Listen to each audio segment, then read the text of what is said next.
वो लड़ाई न मैदान जंग में लड़ी जाती है, वो लड़ाई ना न्यूक्लियर लड़ाई है, न तलवार की लड़ाई है, न टैंकों की लड़ाई है, न वो छद्म युद्ध की लड़ाई है। वो लड़ाई है अपने अंदर की लड़ाई। एक पहला निर्णय करना पड़ता है, और अगर वो निर्णय आपने गलत किया या न किया तो बाकी जीवन की सारी लड़ाइयां तो आपको लड़नी ही पड़ेंगी, आप चाहे चाहे नहीं चाहें। ये दूसरी बात है कि आप किस चीज की लड़ाई लड़ेंगे, लेकिन उस लड़ाई के अंदर आपको विजय मिले या न मिले, आपको हमेशा एक कमी का अनुभव होता रहेगा अगर आप पहली लड़ाई हार गए। तो वो पहली लड़ाई क्या है? पहली लड़ाई यह है कि आप जिस परिवार, जिस समाज, जिस राष्ट्र, जिस सिविलाइजेशन के भाग हैं, के सदस्य हैं, आपने इसको कुछ देकर जाना है या इससे कुछ लेकर जाना है।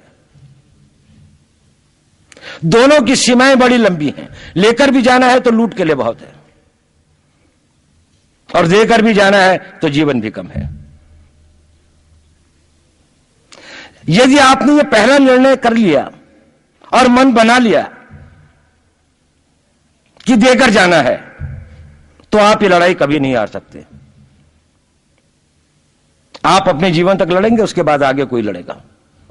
ये लड़ाई तब तक चलती रहेगी जब तक हम वहां नहीं पहुंच जाते जो हमारा गंतव्य स्थान है, जहां जब तक हम अपनी विचारधारा को, अपनी बात को, अपनी जो विश्व को एक रास्ता दिखाने का जो हमारा एक संकल्प है, जब तक हम वहां नहीं पहुंच जाते तब तक ये लड़ाई चलती रहेगी।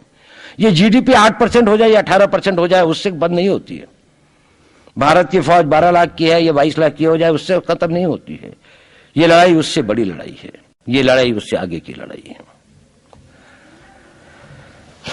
तो ये पहला सिद्धांत है राष्ट्र की अंतर और बाह्य शत्रुओं से लड़ने से पहले अपना मन बनाने की। और मैं आप सब लोगों से पूछता हूं, क्या आप लोग यहां पर यह मन बनाने के लिए, यह प्रतिज्ञा करने के लिए तैयार हैं कि आप जिस परिवार के, जिस समाज के, जिस सभ्यता के और जिस राष्ट्र के होने वाले सपूत हैं या सपूत हैं जिसके, आप इसको कुछ देकर जाएंगे? आप इसकी हवा लेते हैं, पानी लेते हैं, शिक्षा लेते हैं, कपड़े लेते हैं, वस्त्र लेते हैं, सब कुछ लेते हैं, लेकिन इस सब से ज्यादा बहुत कुछ आप इस राष्ट्र को देकर जाएंगे। लेना तो है, पर इसीलिए लेते हैं ताकि सक्षम हो सकें, शक्तिशाली हो सकें, इतनी मजबूत हो सकें कि देने के लायक अपने आप को मजबूत कर सकें। आप लेते हैं अपने आप को शारीरिक रूप से शक्तिशाली बनाने के लिए, आप लेते हैं अपने आप को मानसिक रूप से शक्तिशाली बनाने के लिए, आप ज्ञान लेते हैं अपने आप को आत्मिक रूप से शक्तिशाली बनाने के लिए। लेकिन ये सब आप इसलिए लेते हैं कि किसी न किसी दिन, किसी न किसी रूप में मैं इस देश को वो देकर जाऊंगा कि जिससे इस देश का, इस राष्ट्र का, इस सभ्यता का, इस धर्म का एक नया आयाम स्थापित हो, एक नया बेंचमार्क स्थापित हो कि जहां तक आप इसको ले गए, आगे से ले जाने वाले रिले रेस के अंदर में आपने इतनी लीड दी अपनी टीम को कि आगे जाने वाली टीम इसको आगे बहुत ले जा सकती है। मैं आपको शक्ति का दूसरा सिद्धांत बताता हूं।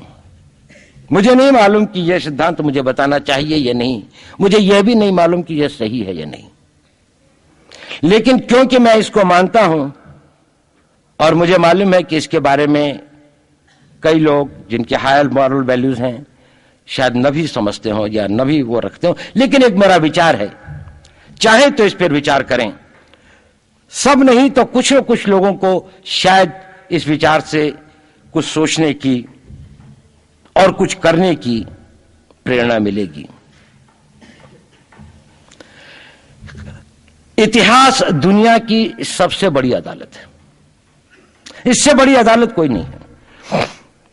सुप्रीम कोर्ट में क्या हुआ, हाई कोर्ट में क्या हुआ, लड़ाई के मैदान में क्या हुआ, इलेक्शंस में क्या हुआ, ये सब बातें आती हैं चली जाती हैं, बाद में रह जाता है केवल इतिहास। और इतिहास का निर्णय हमेशा उसके पक्ष में गया है जो शक्तिशाली था।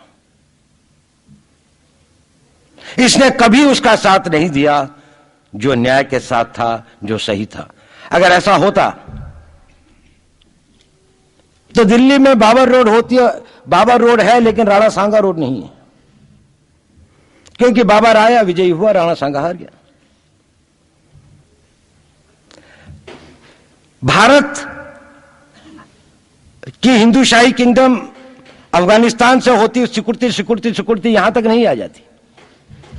हमने किसी पर आक्रमण नहीं किया, हमने किसी के जीवन मूल्यों को नष्ट नहीं किया, हमने किसी के धर्म ग्रंथों को और धर्म स्थानों को नष्ट नहीं किया। शायद हम न्याय संगत थे, शायद सत्य भी हमारे पक्ष में था, लेकिन शक्ति हमारे साथ नहीं थी। इसलिए इतिहास ने हमें उसकी सजा दी। इतिहास ने हमेशा उनको सजा दी जिन्होंने विचारों को कर्म से और न्याय को शक्ति से अधिक महत्व दिया। अब मैं ये नहीं कह रहा हूं कि उसको उसकी तिलांजलि कर देनी चाहिए, ये नहीं है कि न्याय का अपना महत्व नहीं है, लेकिन यदि कॉन्फ्लिक्ट ऑफ इंटरेस्ट हो तो शक्तिशाली बनना ज्यादा आवश्यक है। भारत धर्मगुरु भी तभी बनेगा जब एक शक्तिशाली भारत का निर्माण होगा।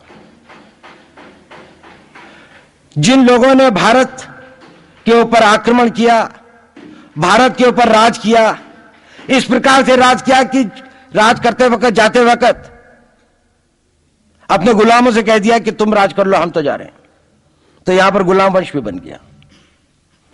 अगर हम लड़ाई के वॉरफेयर के उसूलों से देखें कि किसी भी राष्ट्र की जो कॉम्प्रिहेंसिव स्टेट पावर होती है, किन चीजों से वो लड़ाई लड़ता है, जिसको हम कहते हैं कि ये शक्तिशाली है और दूसरा शक्तिशाली नहीं है, क्या वो अवयव होते हैं उसके, क्या घटक होते हैं उसके। तो भारत के पास जनशक्ति, धन शक्ति, ज्ञान की शक्ति, टेक्नोलॉजी की शक्ति, और जिन लोगों ने आक्रमण किया उनकी शक्ति को अगर हम ये देखें तो शायद 1 और 1000 का अनुपात भी नहीं होता। लेकिन उसके बाद भी हम वो नहीं कर पाए। और ये प्रश्न भी किसी ने पूछा, उस पर मैं आऊंगा बाद में। निवेदिता जी ने उसका बहुत अच्छा उत्तर दिया था कि क्या कारण है, किसके कारण भी हम लोग इस लड़ाई में इतिहास ने हमारा साथ या हमारे पक्ष में न्याय नहीं दिया। क्या कारण है कि कश्मीर में हम लड़ रहे हैं, जिन्होंने हमारे ऊपर आक्रमण हो रहा है, हमारे ऊपर बाहर से लोग आकर वायलेशन हमारे बॉर्डर का करते हैं, इन्फिल्ट्रेटर्स हमारे यहां आते हैं, जबकि पूरा का पूरा कश्मीर भारत का भाग है, अभिन्न भाग है। कानून के अनुसार वहां के राजा ने यह हस्ताक्षर किए, हमें दिया।